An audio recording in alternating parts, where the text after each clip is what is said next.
Ito bang linggong ito ay magkakaroon na ng reconciliation, pagtutulungan, o pag-uunawaan ang ating mga senador na nagtatalo-talo at nag-iipitan sa kanilang mga responsibilidad, or magpapatuloy pa itong kanilang bangayang ito.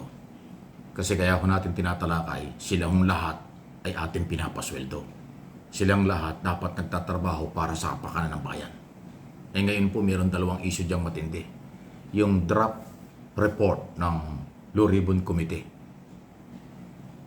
Para ho, nandun po ang detalye kung sino mga dapat kasuhan ng mga senador at lahat ng sinasangkot sa katiwalian sa investigasyon nila. Aba, ayaw permahan ng ibang mga senador. Ayaw nilang panindigan na sila'y senador na walang kinakampihan kahit kasamahan dapat ay managot sa batas.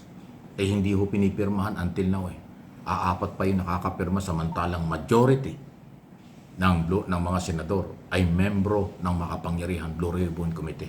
Bakit aapat lang yung pimirma? Yung iba ayaw. Mahigit ng isang buwan nasa ka-opisina ito ng mga senador, hindi pa nila sinasagot at pinipirmahan. Ang nakapirma lang Ontiveros, Aquino, Pangilinan, apat lang sila, kung sinong isa. So napakaliit pa nun.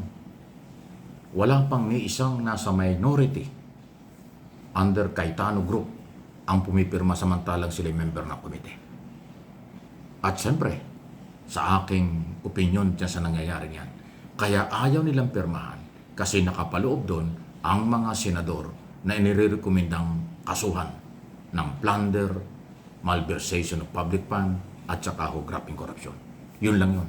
Kasi kung walang senador nakakasuhan doon, mabilis pa sa alas 4 ng hapon, nakapirma na yung mga yan. Obvious na kaya ayaw nilang pirmahan, yung kasamahan nila makakalabuso. Ay anong klaseng senador yan? Anong klaseng senado ito? Kampihan, takipan? Paano ang taong bayan? Yun po yung isang issue diyang nakakapanlumo dahil halatang halata po ang kanilang pagtatakip ng katotohanan. Pag sila'y nagsasalita sa interview, sa media, social media, at talumpati sa Senado, parang kagalang-galang lahat. Parang kapanipaniwala lahat. Pero tingnan mo ang kailang ginagawa, malayo sa kailang sinasabi. Kaya again, manindigan naman kayo mga senador. Hindi naman kayo korte. Ang sino mang inimbestigahan at irerekomenda ng Blue Ribbon Committee, yan po ay inosente pa rin. Dahil dadaan yan sa korte at lilitisin sila, bibigyan sila ng pagkakataon na ipagtanggol ang kailang sarili. Bakit ayaw niyong pirmahan yung draft report? Ang feeling nyo, pag pinirmahan nyo, kalabuso na kaagad ang kasamahan nyo. Ayaw niyong masira sa inyong kasamahang senador. Ayaw niyong makalabuso ang mga senador na pinaghihinalaang sangkot sa katiwalian. Nasaan ang katarungan mga senador? Wala pagkaganyan ang ginagawa nyo. Huwag na kayong mag-imbestiga kung hindi rin nyo kayang panindigan ang resulta ng investigasyon. Dahil pera ng taong bayan ang ginagamit sa investigasyon at mga sweldo nyo at facilities ng Senado. Pagkatapos yung ginagawa nyo, ayaw yung panindigan. Anong klase? Isa lang po yan sa sinasabi ko na ngayong banling ito'y magkakaroon ng pagbabago. Pipirma na ba sila o maninindigan pa rin bulag at magtatakip ng katotohanan?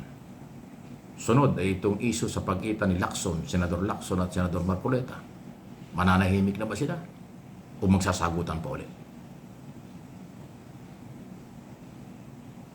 Dito ho sa sagutang ito na malalaman natin, kanya-kanya tayo ng opinion kung sino ang tama at mali. Okay? Lalo na sa issue ng West Philippine Sea at sa issue ng graft and corruption. Nagsalita sila magkabilang panig, nag-akusa ilang beses si Senator Marcoleta laban kay Lacson. Marami siyang sinabi. Pinabayaan ni Lacson na nahimik lang siya, pero sabi niya, enough is enough. Sumagot siya. Binakbakan niya ng harap-harapan si Marcoleta. Nagdebate pa sila. So, although trabaho nilang debate, pero anong pakinabang ba ng taong bayan dito? Ang pakinabang ng taong bayan dito ay nadinig natin kung sino sa kanila ang kapanipaniwala. Sino sa kanila ang may prinsipyo, may paninindigan para sa national issue, international issue, especially ang West Philippine Sea.